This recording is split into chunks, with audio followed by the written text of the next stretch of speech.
નમસ્કાર, ન્યૂઝ 18 ગુજરાતીમાં આપનું સ્વાગત છે। આપની સાથે હું છું કોમલ। સમાચારની શરૂઆત કરીએ તો અંબાજી દર્શને જતા શ્રદ્ધાળુઓ માટે ખાસ સમાચાર સામે આવ્યા છે। હવે 5 મીટરથી લાંબી ધ્વજા નહીં ચડાવી શકાય તો મંદિરમાં 5 મીટરની ધ્વજા આરોહણનો નિર્ણય કરવામાં આવ્યો છે। 1 જાન્યુઆરીથી મુખ્ય શિખર માટે ખાસ આ નિર્ણય લેવામાં આવ્યો છે। તો ધાર્મિક પરંપરાના સંરક્ષણ તેમજ યાત્રી સલામતી માટે આ નિર્ણય લેવામાં આવ્યો છે। આવતીકાલથી અંબાજી મંદિરના મુખ્ય શિખર ઉપર વધુમાં વધુ 5 મીટરથી લાંબી ધજાઓ નહીં ચડાવી શકાય। તો અંબાજી મંદિરમાં મહત્વપૂર્ણ નિર્ણય લેવામાં આવ્યો છે। તો જે મુખ્ય શિખર છે તેના માટે આ ખાસ નિર્ણય લેવામાં આવ્યો છે। સંવાદદાતા મહેન્દ્ર અમારી સાથે જોડાઈ ગયા છે। મહેન્દ્ર, હવે અંબાજી મંદિરમાં ધજાને લઈને ખાસ નિર્ણય લેવામાં આવ્યો છે, હાલ શું અપડેટ મળી રહ્યું છે? बिल्कुल कोमल, आपने बताया दू कि हम कही शकाय छे कि अंबाजी मंदिरनो एक आ ऐतिहासिक निर्णय कही शकाय कि अंबाजी मंदिरमां छे आपणे जोईए छे कि जे मोटा मोळावेड़ा होय छे ते वर्ल्ड रेकॉर्ड धजाओ जे छे अनेक शेकड़ो फूट लांबी धजाओ अंबाजी मंदिरे पहोंचती होय छे अने धजाओ छे मोटा भागे अंबाजी मंदिરના શિખરે ચડતી હોય છે। પણ ક્યાંક ને ક્યાંક અંબાજી મંદિર દેવસ્થાન ટ્રસ્ટ અને શાસ્ત્રોક્ત વિધિ પ્રમાણે જે છે મંદિરની સુરક્ષા લઈને, મંદિરના ધજાદંડની સુરક્ષા અને સાથે અંબાજી મંદિરમાં આવતા યાત્રિકોની સુરક્ષા લઈને ક્યાંક ને ક્યાંક આ નિર્ણય લીધો છે। અને ખાસ કરીને ચોક્કસપણે અંબાજી મંદિરનું જે ધજાદંડ છે એ ધજાદંડ 15 વર્ષ જૂનું થયું છે। એ ધજાદંડ એક પથ્થરમાં લગાવેલું છે, પણ આ મંદિરના જે ધજાદંડના પથ્થરને ક્ષતિ ન પહોંચે અને ક્ષતિ ન પહોંચે। આપણે ચોક્કસ બતાવવા માંગીશ કે જે મંદિર જે છે એ લગભગ 118 ફૂટની હાઈટ ઉપર લાગેલું આ જે ધજાદંડ છે એ ધજાદંડ છે એના ઉપરથી કોઈ ક્ષતિ ન થાય, કોઈ હાનિ ન થાય, નુકસાની ન થાય, તેના માટે અંબાજી મંદિર દેવસ્થાન ટ્રસ્ટે નિર્ણય લીધો છે। અને આવતીકાલથી એટલે કે 1 જાન્યુઆરી 2026 થી અંબાજી મંદિર ઉપર 5 ફૂટથી લાંબી ધજા નહીં ચડાવી શકાય। કોઈ પણ જાતની ધજા આવશે તો તેને પણ આદર કરી અને તે ધજાઓ છે એ માના ગોખમાં ચડાવવામાં આવશે, જેથી કરીને યાત્રિકોની શ્રદ્ધામાં પણ વધારો થાય। આપણે સાથે પણ એક બ્રહ્મદેવ સાથે છે, એમને પૂછવા માંગીશું કે મંદિર ટ્રસ્ટે જે નિર્ણય કર્યો છે કે 5 ફૂટથી વધુ લાંબી ધજા મંદિર ઉપર નહીં ચડાવી શકાય, શું માનો છો, શું કહેશો? શ્રી આરાસુરી અંબાજી માતા દેવસ્થાન ટ્રસ્ટ દ્વારા ખરેખર માના અંગનું જે ઘરેણું કહેવાય, ધજા એટલે માના વાળ કહેવાય છે, એની જે એક મર્યાદા નક્કી કરવામાં આવી છે, ધજાની જે લિમિટ નક્કી કરવામાં આવી છે કે 5 મિનિટથી વધારે ધજા હોવી ના જોઈએ, એ ખરેખર એ નિર્ણય ખૂબ આવકારદાયક છે। કારણ કે ઘણી વાર અમે જોયું છે કે માની ધજા ભાવિક ભક્તો પ્રેમથી લાવે છે, પણ એટલી લાંબી લાવે છે કે જેને કારણે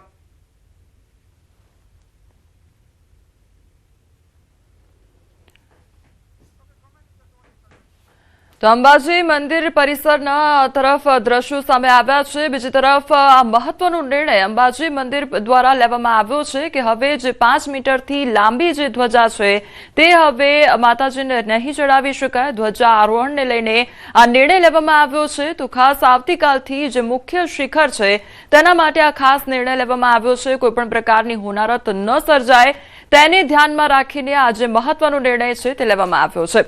ત્યારે આ તરફ ગુજરાત હાઈકોર્ટે ચુકાદો આપ્યો હતો કે અંબાજી મંદિરમાં નવરાત્રીની આઠમની પૂજાનો અધિકાર માત્ર દાતાના રાજવી પરિવારને નહીં પરંતુ તમામ લોકોને આપવામાં આવશે। તો હાઈકોર્ટના આ ચુકાદાનો દાતાના રાજવી પરિવારે વિરોધ કર્યો છે અને આઠમની પૂજાની પરંપરાને અકબંધ રાખવા માટે માંગ કરવામાં આવી છે।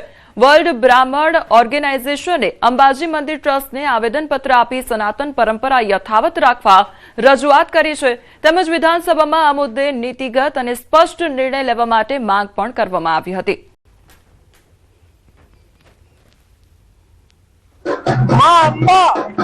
અને સર ભવાની સિંહ દાદાના મહારાજાના નામ ઉપરથી માં અંબાનું નામ ભવાની પડ્યું છે। એવી પરંપરા વાળા સ્ટેટમાં આ પરંપરા બંધ કરવાનો જે નિર્ણય લેવામાં આવ્યો છે એ નિર્ણય સદંતર ખોટો છે। સુપ્રીમ કોર્ટના વારંવાર ચુકાદાઓ છે કે જેની અંદર ધાર્મિક સંસ્થાઓ અને માન્યતાઓ જે છે એની અંદર કોઈ પણ પ્રકારની કોર્ટોએ કે ન્યાયાલયોએ સંજ્ઞાન ના લેવું એવું વારંવાર કહેવામાં આવેલું હોવા છતાંય આ પ્રકારનો નિર્ણય લેવામાં આવેલો છે। આ નિર્ણય સદંતર ગેરવ્યાજબી નિર્ણય છે। અમે સરકારને ભૂપેન્દ્રભાઈ પટેલને પત્ર લખીને વિનંતી કરેલી છે કે વિધાનસભામાં ખરડો પસાર કરવામાં આવે અને ધાર્મિક આસ્થાની બાબતની અંદર કોઈ પણ પ્રકારના ન્યાયિક ક્ષેત્રના હસ્તક્ષેપને દૂર કરવામાં આવે। વડોદરામાં રિક્ષા ચાલકની દાદાગીરી સામે આવી છે। અમિતનગર સર્કલ પાસે રિક્ષા ચાલકે કાર ચાલકને બેફામ ગાળો ભાંડી હતી। તો રસ્તા વચ્ચે રિક્ષા ઉભી રાખી ટ્રાફિકમાં અડચણ ઉભી કરવામાં આવી હતી। રિક્ષા ચાલક નશામાં હોવાનું અનુમાન પણ લગાવવામાં આવી રહ્યું છે। શહેરમાં ચુસ્ત પોલીસ બંદોબસ્ત વચ્ચે રિક્ષા ચાલકો બેફામ બની ગયા છે। કાર ચાલકે વિડીયો બનાવી સોશિયલ મીડિયા પર વાયરલ કર્યો છે। તો વડોદરાની આ ઘટના સામે આવી છે, જ્યાં રિક્ષા ચાલકની દાદાગીરી જોવા મળી રહી છે। हाँ बोलो भैया, गालियाँ बोल रहे थे आप बोल रहे थे कि हटा साइड पे। आप गालियाँ बोल रहे थे, बीच रास्ते पे चला रहे हो। साइड पे सिग्नल देख रहे हैं आप? हाँ भैया, बंद था ना रास्ता। सिग्नल था ही नहीं वहाँ। पर बंद था ना वहाँ रास्ता। सिग्नल नहीं था। काम चल रहा है। वहाँ सिग्नल था ही नहीं जानते सर। चल।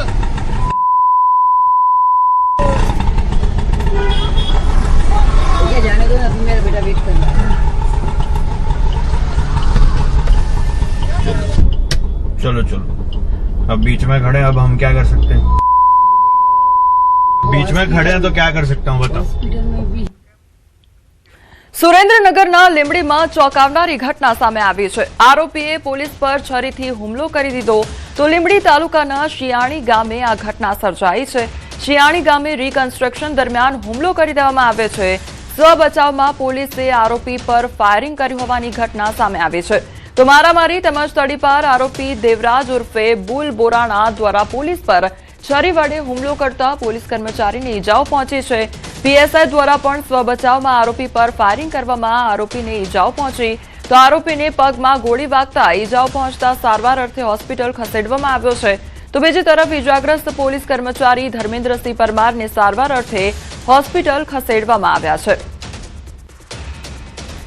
અહીંયાથી ડિસ્કવરી અને રિકન્સ્ટ્રક્શન માટે થઈ લીંબડી પોલીસની ટીમ અને અમારી ટીમ સાથે રહી અને રિકન્સ્ટ્રક્શન માટે એને શિયાણી ગામે લઈ ગયા હતા। ત્યારબાદ જ્યારે હથિયારની રિકવરી માટે થઈને લોકલ પોલીસે પ્રયત્ન કર્યો તો જે જગ્યાએ પોતે હથિયાર છુપાવેલું હતું ત્યાંથી એને ત્યાં પોલીસ જ્યારે એને લઈને ગઈ તો ભાગવાનો પ્રયત્ન કરવા માટે થઈને હથિયાર વડે પોલીસ ઉપર હુમલો કરેલો હતો। એમાં એક અમારી કચેરીના એક જે પોલીસકર્મી છે એ પણ એમને પણ બાવડાના ભાગે એમને ઈજા પહોંચેલી હતી અને પોતે જ્યારે ભાગવાથી રોકવા માટે થઈ ઘટનાને સ્થળ ઉપર જ્યારે જ્યાં પીએસઆઈ વીએમ ખોડિયાતર જે પોતે હાજર હતા એમને રોકવા માટે થઈને પ્રયત્ન કર્યો અને 5 રાઉન્ડ જેટલું ફાયરિંગ કરેલું છે। એમાં એક ગોળી જે છે એ આ આરોપીને પગમાં વાગેલી છે। તમારી સાથે હાલ સંવાદદાતા અક્ષય જોડાઈ ગયા છે। અક્ષય, જે આરોપી છે તેના દ્વારા પોલીસ પર હુમલો કરવામાં આવ્યો હતો અને ત્યારબાદ પોલીસ દ્વારા સ્વબચાવમાં ફાયરિંગ કરવામાં આવ્યું, આખી ઘટના કયા પ્રકારે સર્જાઈ હતી?